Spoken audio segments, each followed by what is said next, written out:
Up next on today's Wild West, a Montana dude ranch that could change your life. And every bit of this we cut by hand. A life-changing encounter with Montana sweetgrass. The art of the custom cowboy hat, plus a visit with a true woman of the West, Montana horse trainer, bootmaker, and artist Tammy Pate. I was on a horse when I was a week old with my dad. Cowboy music in Monterey. She belongs to the land. It's all next on today's Wild West. The Wild West. It's still out there. We'll show you how to find it. This is today's Wild West.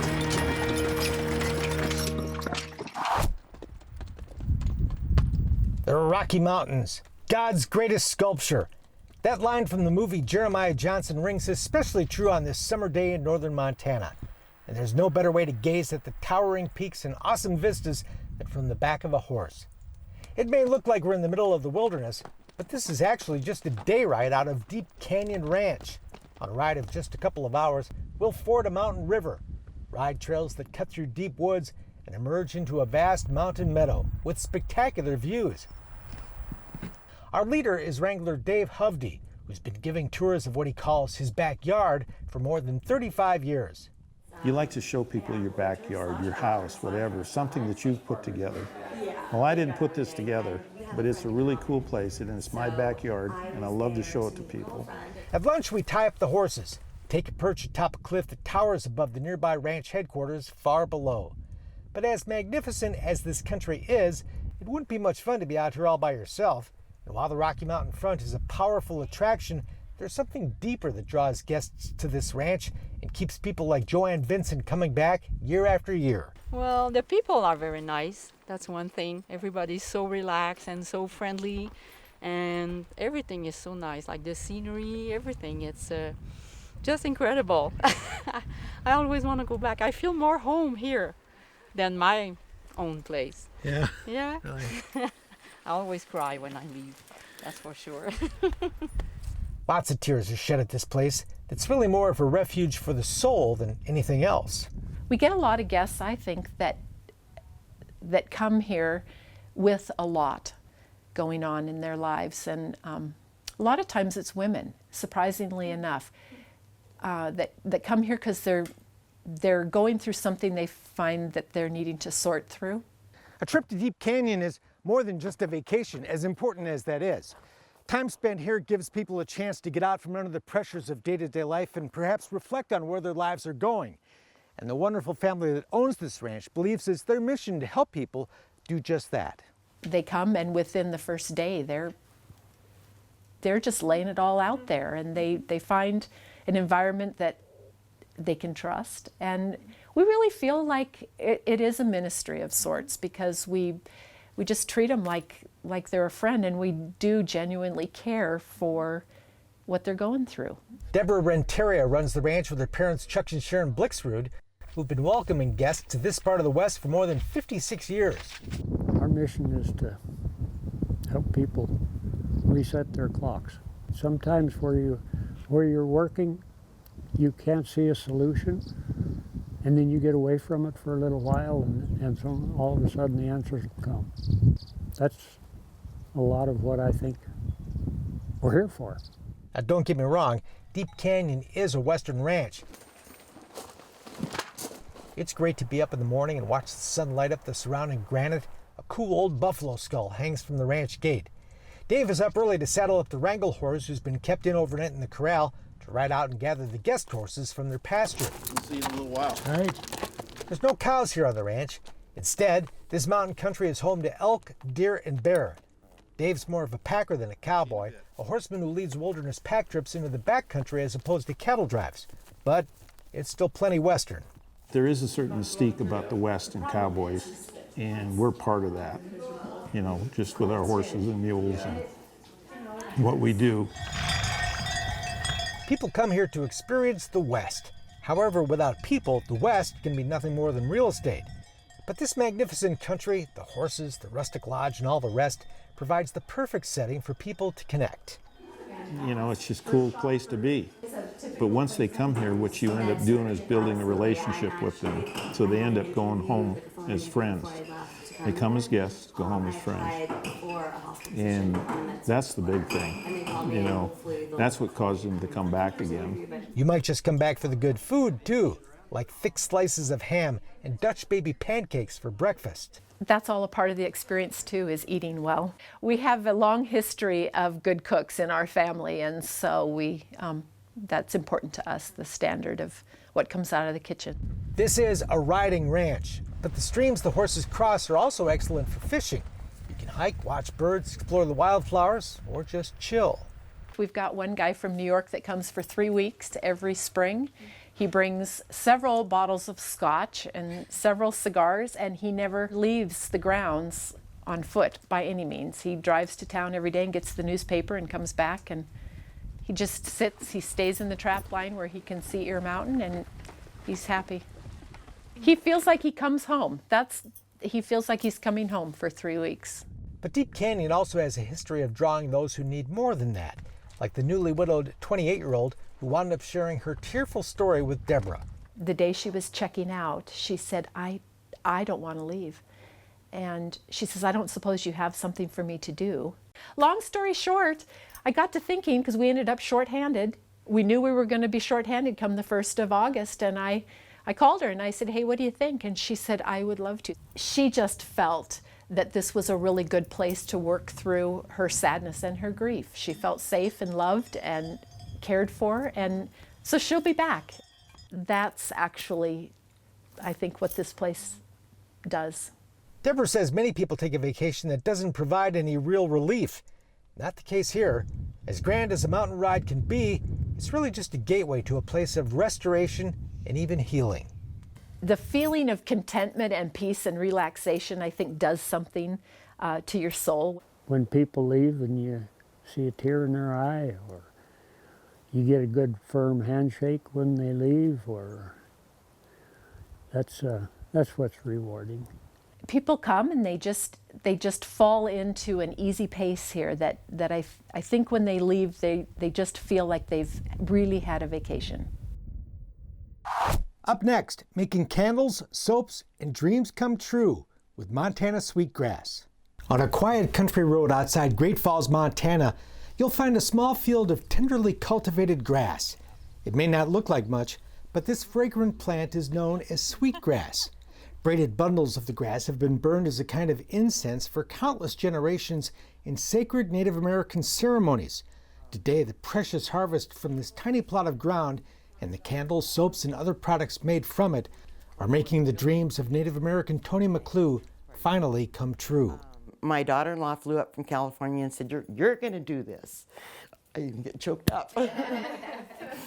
Anyways, give me a minute.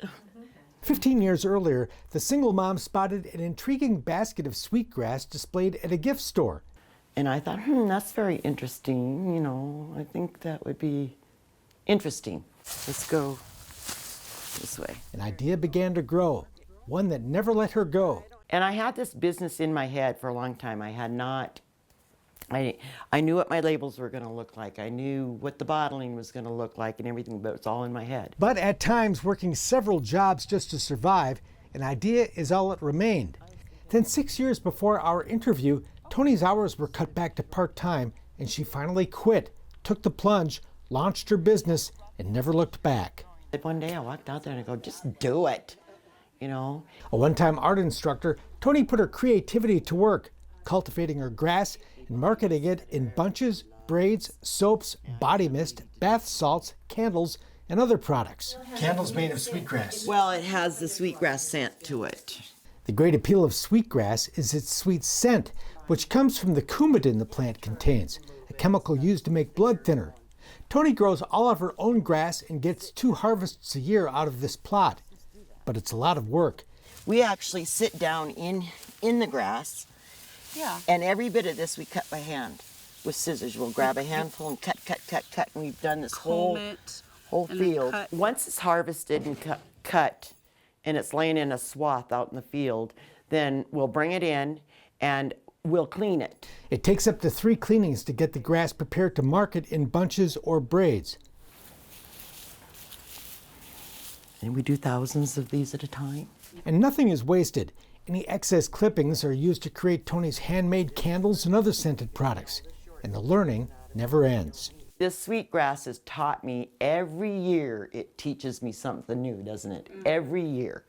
I've told Jill, I said I learned something every year on how to raise sweetgrass or how to tie or do, you know. Native Americans still burn sweetgrass braids as a smudging incense. Sunlight can fade the color, but the bunches and braids can last for years. And that's the question that's always asked. So I found some grass that was 5 years old, and I hydrated it and braided it, and it smelled like I'd picked it yesterday, and it looked like I picked it yesterday. Tony's sweetgrass products have 3 endorsements from the state of Montana: Montana grown, Montana made, and since she's Chippewa Cree, Native American made as well. The only challenge is making enough. Well, it was such a big hit. I can't grow enough grass now. In my crop, it's probably 4 times bigger than when I first started, and that still isn't enough. Tony's Montana sweetgrass business has blossomed through nothing more than word of mouth, without even a website. Carried by stores all over Montana and shipped all over the country and around the world. I just didn't realize what demand there was for it, or how many people even really knew about it. You know, it was something I thought that only maybe the natives knew about at that time, but as I've been selling, I'm finding out there's a lot of interest in it. Step through the swinging doors of the Law Dog Hat Company, and you've actually entered an artist's studio. It's a wearable piece of art. Not only is it a piece of art, it becomes part of that person. The son of Montana artist Bill Raines, known for his life-size sculptures, Randy Raines has been using his own creative talent to design and build custom cowboy hats for the past 35 years. Just being artistic, it's in the blood, and when you take that piece of felt and turn it into something, it's just a wonderful feeling to me.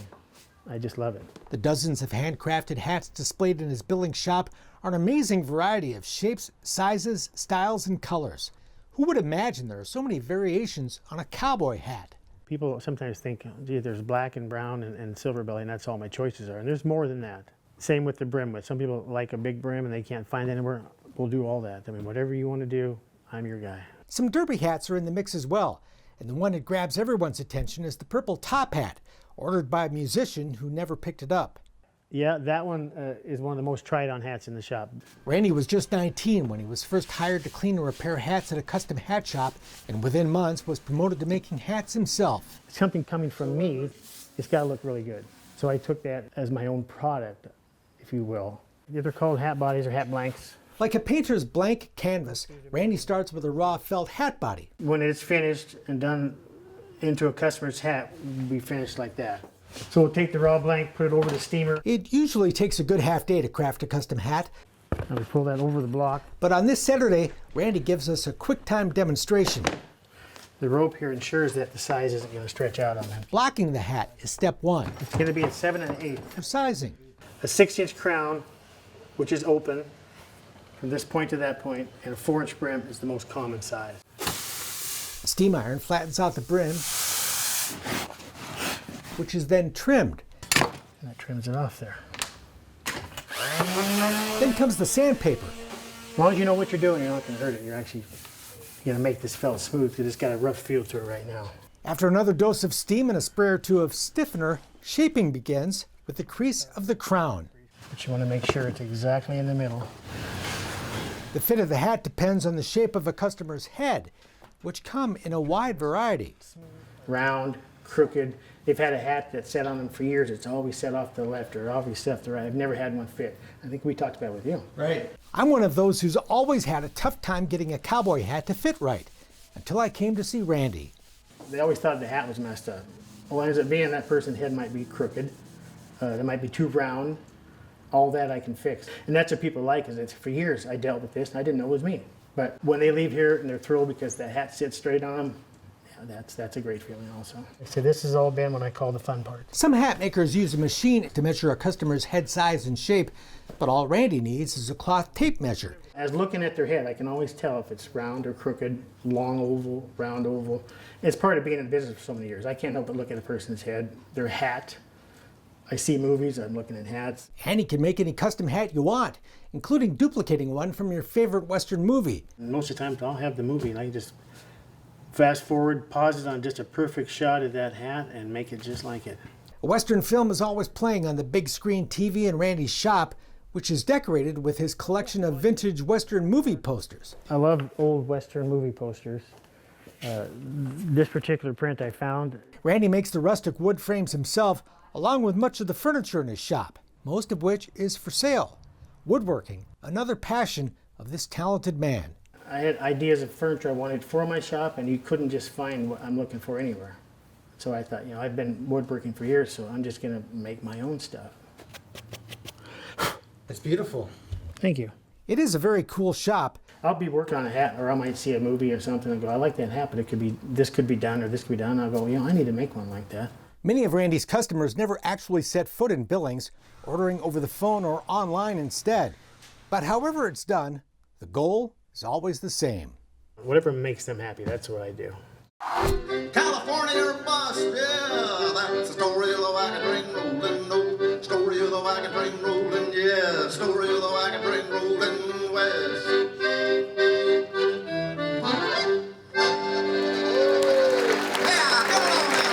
Welcome to the Monterey Cowboy Poetry and Music Festival. There's not a whole lot of people that really paint the way he painted. I'm so excited about that. A 3-day gathering of Western art, artisans, cowboy poets, and singer-songwriters. All in celebration of the Western lifestyle. Everything about it. I like being on my horses. I like roping, doctoring cattle. It's just great to show our history and, getting together with other ranch families. We came for the Sons of the San Joaquin.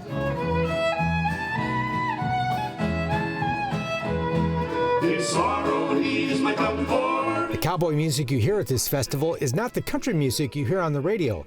Instead, it's stories of the cowboy life of the rural West, often told by performers who've lived it. I tell him that cowboy's a verb, not a noun.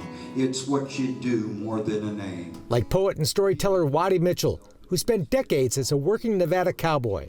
I spent 26 years as a buckaroo, and now I talk about it. Well, it's more of a lifestyle than it is a business, It's, we just love the music and the poetry and all that kind of thing, keeping the Western lifestyle alive, And Last night I had a cowboy's dream. The beloved Don Edwards is one of the best-known performers in cowboy music, which has been around as long as cowboys. Actually, cowboy music it was a branch of folk music. Everybody knew old cowboy songs, the old Chisholm Trail and Whoopie-Tie-Yi-Yo and all those old cowboy songs that they sang. This is a song that I wrote after some conversations with my son on satellite phone a few weeks before he came back from Afghanistan. But the tunes aren't just about loping along and singing a song. After all, life in the West, with its harsh weather, hard work, and long days horseback, is no easy thing.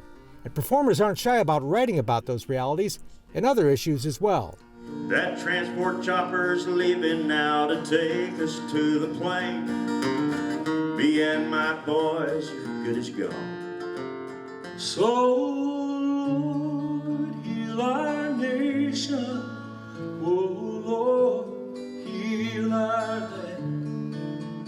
But while the topics can sometimes get serious, It's not that easy trying to make a go of it in this day and age as an accordion-playing, yodeling cowboy. there's no one quite like Sourdough Slim to lighten the mood. In fact, I hate to bring it up, but this accordion has been into the pawnbrokers so many times. He can play the thing better than I can. Cowboy music comes in many forms.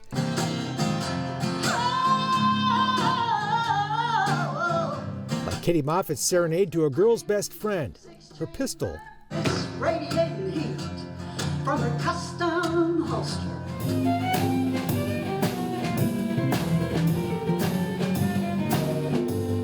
And the Western swing and jazz-flavored music of cowbop.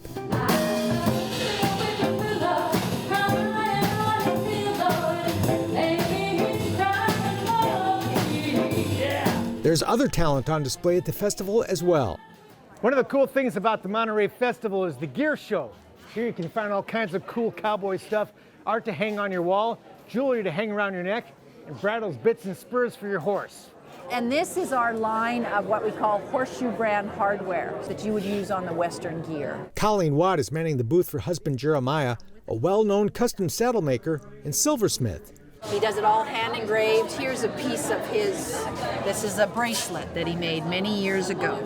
And it's filigree, which he cuts all that out of the silver after he engraves it. That was Carmel Beach. Nearby is the Western art of the late Jack Swanson. He was very much into the California history, like the bandits of California, like Joaquin Murrieta. You'll see grizzly bears being roped on Carmel Beach. Celebrating that history and heritage and its timeless values are what this festival and others like it across the country are all about. She belongs to the land.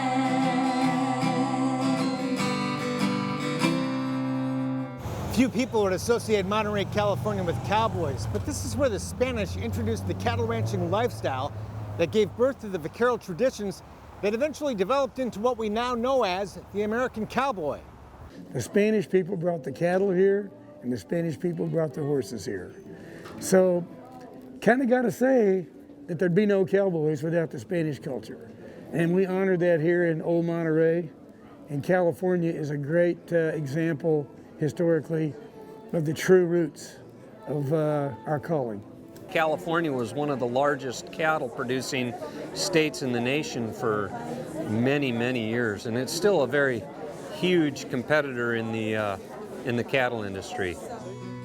It's got to come from the heart. It ain't something that comes from the mind. And if the Spanish could talk, the stories they could tell. And as long as there are cowboys and cowgirls, horses and cattle, here we go now. Home, home on the range. people will gather to celebrate the life in the West so many of us love.